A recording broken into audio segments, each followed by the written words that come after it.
मैं doctor Akeel Javed AJ health TV के नाम से मेरा यूट्यूब चैनल है। तो जो लोग मेरे चैनल पर नए हैं उनसे गुजारिश है कि चैनल को सब्सक्राइब कर दें। आज जो टॉपिक हम डिस्कस करेंगे वो बेसिकली ईस्ट्रोजन, एक हार्मोन है जो कि ख़वातीन में पाया जाता है।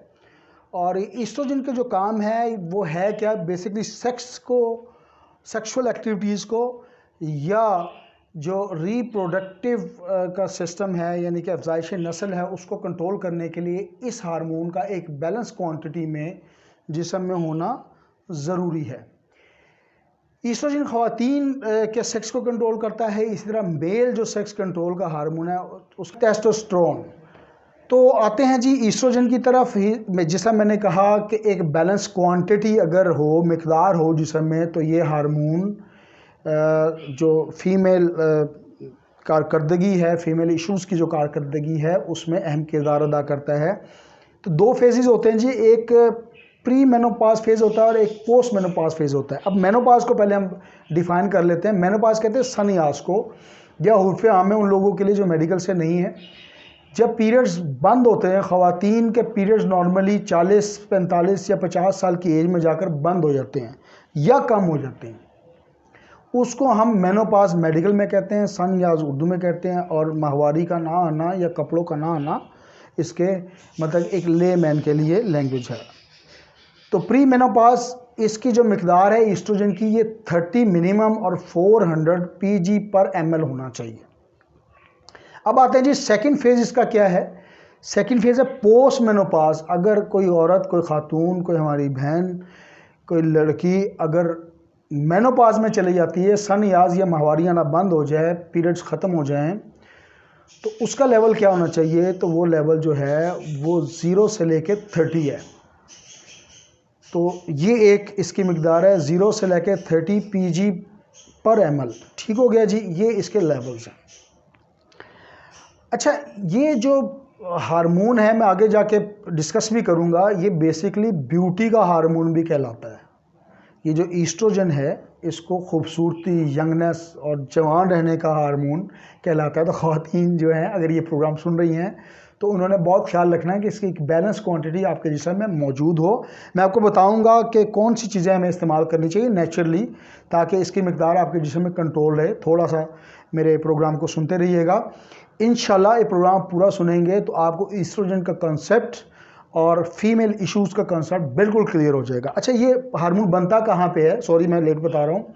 यह हार्मोन ओवरीज़, जो ख़वातीन की ओवरीज़ होती हैं उनमें जाके बनता है और उसकी प्रोडक्शन, मेन प्रोडक्शन वहाँ पे होती है। अब आते हैं जी, इसका अगर लेवल कम हो या उसको मालूम करना हो कि कितने लेवल है जिस्म में, तो क्या करना चाहिए उसके लिए सिंपल। वैसे तो मैं आपको सिम्टम्स और साइन भी बताता हूँ जो कि होम्योपैथी इस पर बिलीव करती है कि जब इसका लेवल कम हो तो अगर मेडिकल लेबॉर्ट्री में आप इसका टेस्ट करना चाहें तो सिंपल आप लेबॉर्ट्री चले जाएं, उनसे कहें जी मैंने ईस्ट्रोजन लेवल चेक करना है। वो आपका ब्लड सैंपल लेंगे और उसको 1-2 घंटे में आपको रिपोर्ट इशू हो सकती है, कोई बड़ा टेस्ट नहीं है। अच्छा, अब आते हैं जी कि जब होम्योपैथिकली देख रहे हैं सिम्टम और साइन क्या होंगे। देखिए, सबसे पहले तो स्किन ड्राई, तो जिन ख़वातीन की ड्राई स्किन हो रही है तो वो अपने ईस्ट्रोजन लेवल को ज़रूर चेक करवाएं। ठीक है, तो ये सबसे बड़ा। उसके बाद ये जो चेस्ट एरिया है या ये जो पस्तान है ख़वातीन के, या निपल्स हैं, या पूरा चेस्ट का एरिया है, इसमें टेंडरनेस, दुखन सी महसूस होती है। तो ये भी एक इसकी मतलब बहुत बड़ी एक सिम्टम और साइन है। उसके बाद वजाइनल एट्राफी हो जाती है। वजाइना आप समझते हैं कि अज़ाया मखसूसा जो ख़वातीन का वो हिस्सा जहाँ पे मर्द इंटरकोर्स करता है या जिनसी अमल परफॉर्म करता है, वो छोटी हो जाती है। छोटी होने के अलावा ड्राइनेस हो जाती है उस एरिया में। आपको पता है कि जब सेक्स किया जाता है ख़वातीन में, तो वजाइना एक लिक्विड इशू करते हैं, जिससे मतलब एक लिक्विड है वो इशू होता है, और तरी या मतलब वेटनेस होती है, इससे सेक्सुअल प्लेजर भी आता है। वो बाज़ ख़वातीन में बहुत कम हो जाता है या ना होने के बराबर होता है, तो उससे वो सेक्सुअल एक्टिविटी जो है उसका मज़ा भी नहीं आ पाता। इसके अलावा पीरियड्स के इशू हो जाते हैं।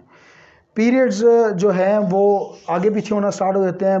अगर 4 दिन, 6 दिन, 7 दिन आ रहे थे तो 1 आध दिन में रह जाते हैं या कम हो जाते हैं, या उसकी डेट आगे पीछे होना स्टार्ट हो जाए, तो आप समझे कि आपके साथ ईस्ट्रोजन के लेवल का इशू हो रहा है। तो ब्यूटी हार्मोन है ईस्ट्रोजन, इसकी बैलेंस मकदार होनी चाहिए। अब आते हैं कि हम जो हमारे नेचुरली इसको कैसे इम्प्रूव किया जाता है। नाशपाती एक बहुत अच्छा सोर्स है, इसमें बड़ा अच्छा रिच ईस्ट्रोजन पाया जाता है, बाकी चीज़ों में भी पाया जाता है, लेकिन नाशपाती, अंगूर और सेब ये ईस्ट्रोजन के बहुत बड़े सोर्सेज हैं। आते हैं जी ये जो बीन्स हैं जितने भी, जैसे लोबिया हो गया और इस किस्म के आल बीन्स हैं, इनमें भी एक अच्छी मकदार है। सब्जियों में अगर गोभी को देखें उसमें अच्छी मकदार है। पालक साग का जो सोर्स है बड़ी अच्छी मकदार है। इसके अलावा आनियन, प्याज, कच्चा प्याज खाएं, इसमें ईस्ट्रोजन बहुत ज़्यादा है। थोम खाएं कच्चा, इसमें ईस्ट्रोजन बहुत ज़्यादा है। तो वो सोर्सेज हैं जहाँ से आप कुदरती तौर पे ईस्ट्रोजन डेवलप कर सकते हैं, ले सकते हैं। इसके अलावा शराब नोशी, और दो कि हमारे इस्लाम में इसकी ममानियत है और हमारे रीजन में तो बिल्कुल अलाउ नहीं, कानूनन भी और मजबन भी, लेकिन यूरोपियन कंट्रीज़ में अगर कोई ख़वातीन शराब नोशी करती हैं तो वो भी एक अच्छा सोर्स हो सकता है। चाय पीजिए जी, चाय हराम भी नहीं है और अच्छी चीज़ है, फ्रेश भी रहती है और ईस्ट्रोजन का बहुत बड़ा सोर्स है। तो निकोटीन जिस चीज़ में होगी उसमें ईस्ट्रोजन ज़्यादा होगा, या कैफीन जिसमें होगी तो ईस्ट्रोजन लेवल उसमें ज़्यादा होगा। तो लेवल मैंने डिस्कस कर लिया आप लोगों से कि मिनिमम लेवल क्या होना चाहिए और वो क्या होना चाहिए। इसके अलावा ये जो कुछ 3 हार्मोन अभी मैं बताने जा रहा हूँ वो हैं बेसिकली अट्रैक्शन के हार्मोन। अट्रैक्शन क्या होती है जी कि ऑपोजिट सेक्स को अपील करते हैं। किसी खातून को देखा, लड़की को देखा या किसी मर्द या लड़के को देखा, तो जब सेक्स अपील करता है अट्रैक्शन बनती है कि यार क्या बात है जी, क्या पटोला है जी, क्या बात है, माशाल्लाह क्या हुस्न है। वहाँ पे कौन से हार्मोन काम करते हैं? तो पहला हार्मोन उसमें डोपामिन है। डोपामिन बेसिकली प्लेजर का हार्मोन है, खुशी का।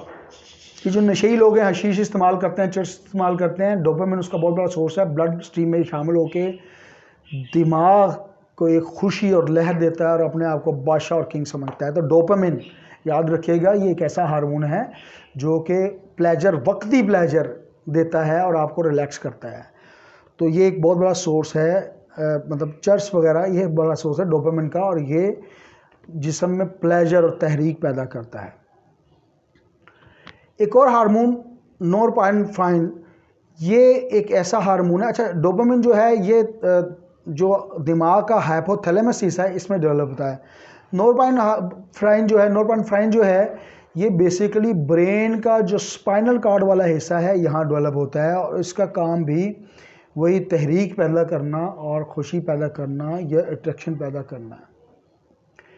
तीसरा हार्मोन जो मैं डिस्कस कर रहा हूँ सेरोटोनिन हार्मोन है। ये एक ऐसा हार्मोन है जो कि अट्रैक्शन की अपील के लिए और हैप्पीनेस, बेसिकली खुशी के लिए, एक तो प्लेजर होता है और खुशी, दोनों में फ़र्क है थोड़ा सा, वो पैदा करने के लिए ज़रूरी है ये हार्मोन। मतलब अगर ये तीनों हार्मोन जिस्म में मौजूद हों बैलेंस क्वांटिटी में, तो अट्रैक्शन अपोजिट सेक्स के लिए पैदा होती है। जैसे मैंने मिसाल दी कि क्या पटोला है जी, क्या हुस्न है। अच्छा, आते हैं जी, अगर दोबारा ईस्ट्रोजन की तरफ वापस जाते हैं जो ब्यूटी हार्मोन है, अगर इसका लेवल कम हो तो क्या हो सकता है? तो फर्टिलाइजेशन या प्रेगनेंसी के चांसेस कम हो सकते हैं अगर उसका लेवल जिस्म में कम है तो। अच्छा, आगे मैं दोबारा मतलब कुछ हार्मोन डिस्कस कर रहा हूँ। लव हार्मोन कौन से कहलाता है? डोपामिन अगर जिसम में है तो ये लव हार्मोन भी कहलाता है। ये सेक्स के लिए अपील करता है, मोहब्बत के लिए, मतलब अच्छा हार्मोन है और इससे सेक्स अपील पैदा होती है। डोपामिन मैंने आपको बता दिया कि उसकी सोर्सेज क्या हैं, और वो हाइपोथैलेमस जो दिमाग का हिस्सा है उसमें डेवलप होता है। एक और हार्मोन है ऑक्सीटोसिन। अच्छा, ऑक्सीटोसिन जो है ये जो दिमाग के पैथवेज हैं, ये बेसिकली पैदा तो होता है जो इंसान की इंस्टेंटाइन है, जो इंटेस्टाइन को मैं अब इसका लफ्ज़ मेरे लिए ज़रा मुश्किल हो जाएगा उर्दू में ट्रांसलेट करना। जो पेट में इंटेस्टाइन, चलें इसको देख लीजिएगा, sorry I am fail to translate in Urdu. But intestine में ये डेवलप होता है और ये करता है क्या है कि जो दिमाग के पाथवेज हैं, दिमाग में कुछ खाली से होते हैं, पाथवेज होते हैं, उसमें न्यूरॉन्स का इसको मैं समझाता हूँ कि न्यूरेटिक जो सर्किट है उसमें घुसकर तहरीक पैदा करता है सेक्स के लिए। तो इसका अगर लेवल ऑक्सीटोसिन का ज़्यादा होगा तो ज़्यादा सेक्स की अपील होगी।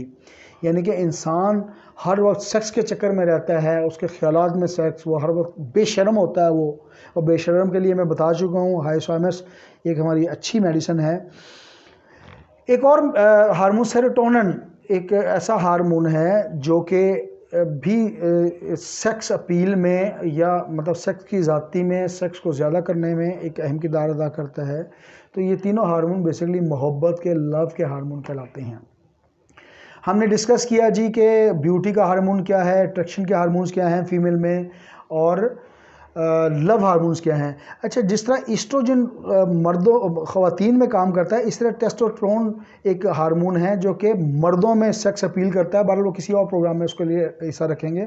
आते हैं जी कि इन हार्मोन्स की कमी हो, स्पेशली ईस्ट्रोजन की कमी हो, तो कौन सी वो मेडिसिन हैं जो कि होम्योपैथिकली आपको लेनी चाहिए, जो कि इनको इंक्रीज़ कर सकती हैं। तो पहली मेडिसिन पल्साटीला। पल्साटीला का जो पेशेंट होगा उसके साइन और सिम्टम में शामिल है कि पल्साटीला का पेशेंट बंद माहौल में घुटन महसूस करता है और खुली फिजा उसको पसंद होती है और सेंसिटिव होता है। इस तरह मूड स्विंग भी पल्साटीला का इग्नेशिया की तरह बहुत ज़्यादा होता है। उसके बाद सीपिया। सीपिया ख़वातीन की बहुत बड़ी मेडिसिन है, और सीपिया में जब भी मेडिसिन होगी तो यहाँ नाभ से नीचे ख़वातीन में बोझ महसूस, यूट्रस की तरफ बोझ महसूस होगा, और ऐसा होगा जैसे कि सारी चीज़ें बाहर निकल रही हैं। आंतें, वो जो इंटेस्टाइन की बात होती है, आंतें मतलब नीचे से बाहर की तरफ जा रही हैं।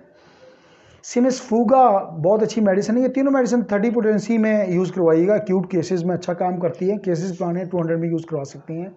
तो सिमिसफोगा एक अच्छी मेडिसिन है। सिमिसफोगा में भी ख़वातीन के माहवारी के इश्यूज़ और फीमेल इश्यूज़ पाए जाते हैं। तो दुआ में याद रखें, मैं डॉक्टर अकील जावेद, ये प्रोग्राम हम जूनियर डॉक्टर्स और होम्योपैथ स्टूडेंट्स के लिए करते हैं। अगर किसी पेशेंट को कोई मसला है तो वो मुझसे डायरेक्ट मेरे वॉइस नोट पे, व्हाट्सएप पे रब्ता कर सकता है, या पर्सनली मेरा क्लिनिक विज़िट कर सकता है। 409 उसामा ब्लॉक से होम्योपैथिक क्लिनिक के नाम से नश्तर कॉलोनी लाहौर में हमारा क्लिनिक है।